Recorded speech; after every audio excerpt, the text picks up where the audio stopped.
नेमकं काय चर्चा साधक बाधक म्हणजे काय? आणि नेमकं सांगितलं तर तुम्ही सगळं खेळ पांगिता ना आमचा.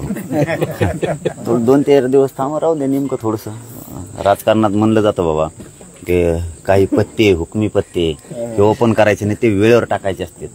नुसतं चेस खेळ नुसतं मांडून चालत नाही, ते खेळता बी आला पाहिजे. डाव या खेळात तुम्ही एकत्र असणार आहेत ते? मग काही होऊ शकतं सामान्य जनतेसाठी, काही होऊ शकतं. सामान्य जनतेसाठी काही पण होऊ शकतं, आमच्यासाठी नाही. येत्या विधानसभेत जरांगे पाटील आणि तुम्ही एकत्र आम्हाला दिसणार आहात का? देखिए, जैसा अभी जरांगे साहब ने आपको बताया है कि कुछ दिनों के अंदर कुछ ना कुछ तो जो भी फैसला लेंगे, मैं अकेला अपने तौर के ऊपर मेरी पार्टी का फैसला नहीं कर सकता हूं। जरांगे पाटिल साहब की सबसे अच्छी बात यह है कि जब भी उन्होंने कोई फैसला लिया है अपने समाज के साथ चर्चा करके। मनोज जरांगे पाटील यांचा मागच्या 14 महिन्यापासून मराठा आरक्षणासाठी लढा सुरू आहे। आता विधानसभा निवडणुका जवळ आलेल्या आहेत। विधानसभा निवडणुकीची आचारसंहिता सुद्धा लागलेली आहे। आचारसंहितेच्या अगोदर सरकारने निर्णय घ्यावा, मराठा समाजाला आरक्षण द्यावं अशी भूमिका जरांगे पाटलांनी घेतली होती। पण मात्र सरकारने त्यावर कुठलाही निर्णय घेतला नाही। मग आता जरांगे पाटील नेमका काय निर्णय घेतात? विधानसभेमध्ये उमेदवार देतात की सत्ताधारी उमेदवार आणि जे विरोधी पक्षातले उमेदवार आहेत यांना पाडतात? याकडे संपूर्ण राज्याचं आणि संपूर्ण सत्ताधारी पक्षाचं लक्ष सुद्धा लागलेलं आहे की मनोज जरांगे पाटील नेमका काय निर्णय घेतात। काल संध्याकाळी मनोज जरांगे पाटील यांची इम्तियाज जलील यांनी भेट घेतली। दोघांमध्ये बंद खोलीमध्ये चर्चा देखील झाली। आता इम्तियाज जलील हे एका पक्षाचे माजी खासदार आहेत आणि आता विधानसभा निवडणुकीमध्ये सुद्धा ते उतरणार आहेत। इम्तियाज जलील यांच्या पाठीमागे सुद्धा मोठा समाज आहे।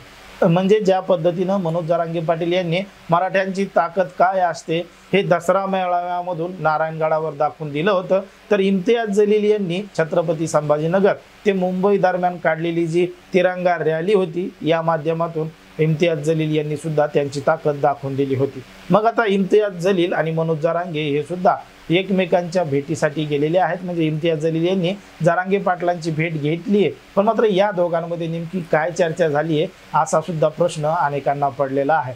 जेव्हा पत्रकारांनी मनोज जरांगे पाटील यांना या संदर्भात प्रश्न विचारला की तुमच्या दोघांमध्ये नेमकी काय चर्चा झाली, तर जरांगे पाटील म्हणले सगळं का आत्ताच सांगायचं असतं का? काही गोष्टी या गुपित ठेवल्या पाहिजे। म्हणजे राजकारणामध्ये म्हटलं जातं की हुकुमी एका कधी बाहेर काढायचा तो त्याच वेळी काढला जातो। त्याच पद्धतीनं मनोज जरांगे पाटील यांनी इम्तियाज जलील यांच्या भेटी संदर्भात जी काही चर्चा झाली त्यावर बोलणं टाळलं।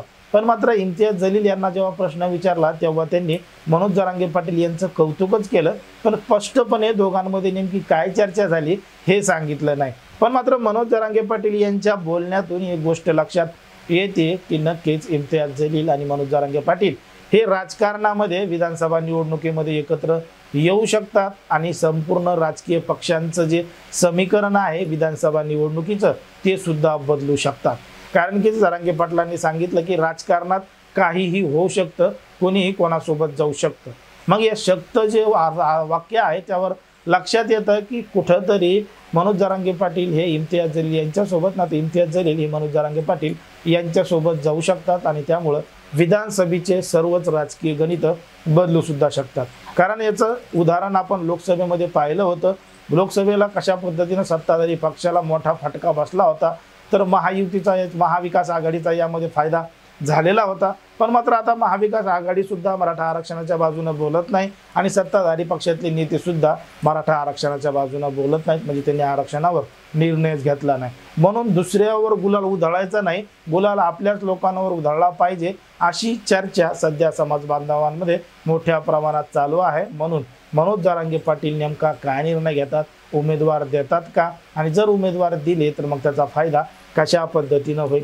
कारण की जर इम्तियाज जलील हे मनोज जरांगे पाटील यांच्या सोबत आले तर एक मोठा समाज मनोज जरांगे पाटील यांच्या सोबत असेल। मराठा समाज हा राज्यात सगळ्यात मोठा समाज आहे। अशा पद्धतीनं या संपूर्ण विधानसभेच्या जागेवर मनोज जरांगे पाटील एक मोठा चमत्कार घडू शकतात असं देखील आपल्याला वाटू लागतं। पण मात्र आता संपूर्ण राज्याचं आणि देशाचं लक्ष मनोज जरांगे पाटील यांच्या निर्णयाकडे लागलं आहे की ते नेमका काय निर्णय घेतात।